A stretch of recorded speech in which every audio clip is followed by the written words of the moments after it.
ndaje bi ñuy def li ay années yu bëri ñu tuddee ko assise entreprise maanaam assise yi lan la mooy ñin waa CNP kat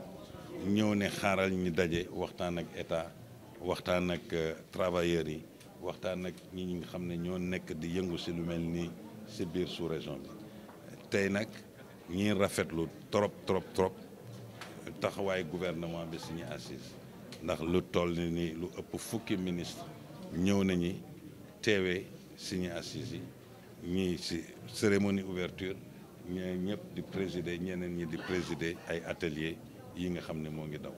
assise yi kat ren lu ko waral mooy ñi dañ koy def tout le temps am nañu nag nguur gu bees comme nguur gi am na solo secteur privé mi nga xam ne ñun affaire koom-koom la ñuy yëngu suñu toogee kat ñu ne leen kaay leen ñuy waxtaan yéen naka ngoon gisee juróomi at yi fu ñu jëm ak yéen ñun kat lii mooy suñu xalaat fi ñu jëm foog nañu ni war ngoon ni li ñuy wax contenu local maanaam diggante doomu réew mi war nañu séq loo xam ne muy état bi ak ñin ñi nga xam ne ñoon ñooy doomu état yi ñii nekk fii ñii nekk ci koom-koom ñii yore leneen war nañu waxtaan suñu biir ba nga xam ne ñi doolelante ku nekk gën a am doole ñi yore yom am doole suñu amee doole ñu ne leen kat ngeen doole bañ leen may du pour ngoon di koy fowe du pour ngoon di koy def nii dañu bëgg doole boobu ngoon di investir ci biir Sénégal di jox di may liggéey ndaw yi di yokk koom-koom dëkk bi comme ça dëkk bi gën a naat loolu moo waral suñu organisation assise bi ñii ñëw xam ne dëgg-dëgg neex nañu trop te su ko waxee it gëm nañ ko ma ne gëm nañ ko ndax ku xariñ la si li muy wax ku xam li muy wax la su ko waxee noonu ñi gëm ko mu wax ko wax ñu si loo xam ne si lu leer ne ñun dinañ leen jàppale yéen it baax na ngoon gën a jàppale son bopp ak son doole donc mu nekk daal waxtaan bu am solo ñu nekk fii si loolu waa ñi nga xam ne ñoo yore affaire numérique parce que bi ñu gisee président de la république ak premier ministre président bi def na te ñu koy rafetlu it ndax président ñin la njëkk recevoir ñi nekk si secteur privé ñi rafetlu ko mu nekkat moom lu mel ni formation am na solo si moom lu mel ni digitalisation maanaam li ñuy wax informatique numérique yëpp am na solo si moom am na solo industrie si moom loolu moo tax ñun soo gisee suñu atelier yi bëri na sax mais ñett si biir atelier yooyu loolu la SIPEN bi digitalisation industrie produire local maanaam nañuy fexe quand même ñun Sénégal ñiy lekk li ñuy bay ñiy lekk li ñuy bay ñuy def loo xam ne moom la ñuy soxla parce que kat loolu rek moo mën a soo demee ba si kanam moo mën a wàññi ba nga xam ne kenn dootu ko yëg ndax soo demee si biir Afrique fii ñoom du ñu wax sax ay mbirum àddina bi seet na parce que lan ñoom lekkuñu sax mburu ñoom li ñuy bay rek la ñuy lekk loolu suñu yeggee si loolu def naa lépp dina gën a jaar yoon donc ñu war si accompagner ñëpp ñun nag suñu responsabilité aussi mooy état su ñëwee taxaw am engagement yenn population yi ñu seet naka lañ leen di accompagner loolu aussi si la bokk donc loolu moo waral li ñuy yëngatu ni yëpp ñu si leen di sant yéen te wax naa ko it si biir waxtaan bi tey nee naa kat parce que waxtaan bi ñu am nañu atelier boo xam ne aussi ci affaire fiscalité rek lay wax maanaam naka la citoyen yi ak entreprise yi war a def loolu mais naka aussi comme li ma wax nguur gi aussi mu xàmme ràññi ndax ñi di nekk ci koom-koom kii dina nekk ci difficulté kii dina nekk lele walla rôle bi muy jouer comme ma tudd yéen presse lii ngoon di jouer ci dëkk bi di transmettre information war nañu war nañ leen daal beral loxo soo ko doon dox ci wolof war nañ leen beral loxo donc loolu yëpp yàgg nañ ci di leen di sant yéen journalistes yi di sant gouvernement bi di sant entrepreneur yëpp mobilisé en même temps ak suñu dañuy am suñu réunion bi ñoo xam ne dañuy jóge ci Afrique bi yëpp ñëw ñu leen di sant aussi jërëjëf. Bonjour.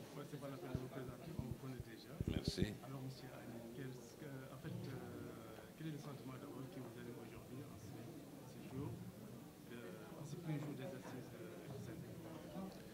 Bon, un sentiment de satisfaction, un sentiment comment je dis ça, de sentiments positifs par déjà tous les gens qui ont été impliqués dans l'organisation de ces assises, la magnifique organisation, la mobilisation de tous les entrepreneurs et en plus, je pense qu'on a eu aujourd'hui peut-être plus de 10 ministres d'un nouveau gouvernement arriver, manifester aussi leur engagement auprès du secteur privé, leur soutien au secteur privé. D'abord, je dois commencer par remercier, bien sûr, nous avions saisi le président de la République, qui avait saisi le Premier ministre, qui a estimé, vu le contexte, que le ministre de l'économie, du plan et de la coopération devait porter la parole du gouvernement et il l'a très très bien porté. Il l'a porté et il nous a rassuré dans son discours des orientations, d'un engagement de l'État sur les problématiques de souveraineté que nous avions pour nous autres. Vous qui veniez ici, vous savez, ça fait plus de 10 ans que j'ai tout le temps parlé de souveraineté économique, de patriotisme économique, et ainsi de suite. Et donc, le discours nous convient parfaitement. C'est un discours que le président de la République et le Premier ministre nous avaient déjà servi sur leur engagement à être auprès de l'entreprise nationale pour que nous augmentions, pour que nous réalisons le plus de choses dans l'économie. Je dis souvent aussi, c'est de notre responsabilité, nous, entreprises, d'augmenter nos capacités pour répondre à cette manifestation d'intérêt. Donc, dans le cadre de notre dialogue public-privé, particulièrement sur les problématiques de contenu local, je pense que nous avons eu un excellent échange, un échange positif que nous avons apprécié. Le ministre de l'Industrie aussi a réaffirmé aujourd'hui à l'ouverture son engagement et l'engagement de l'État à soutenir l'industrie. Donc, je pense que, et par la suite, comme vous l'avez vu, la journée continue dans des ateliers sur des questions essentielles et les différents ministères, le ministre du Travail qui était là avec vous tout à l'heure, le ministre de la Formation qui préside aussi un autre atelier et d'autres sont au niveau des problématiques de fiscalité, douane qui est très actuel aussi. Et donc, il y a un atelier autour de tout ça. Donc, nous avons répondu en partie avec bien sûr le numérique et le salon du numérique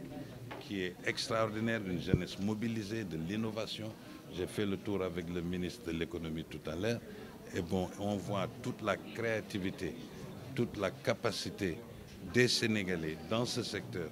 à innover. Et je pense que si nous sommes ensemble, si nous avons un meilleur dialogue, nous pouvons répondre valablement non seulement aux questions de création de richesses, mais en plus offrir les emplois nécessaires à notre jeunesse, augmenter notre économie et qu'on puisse être un pays qui va encore plus de l'avant.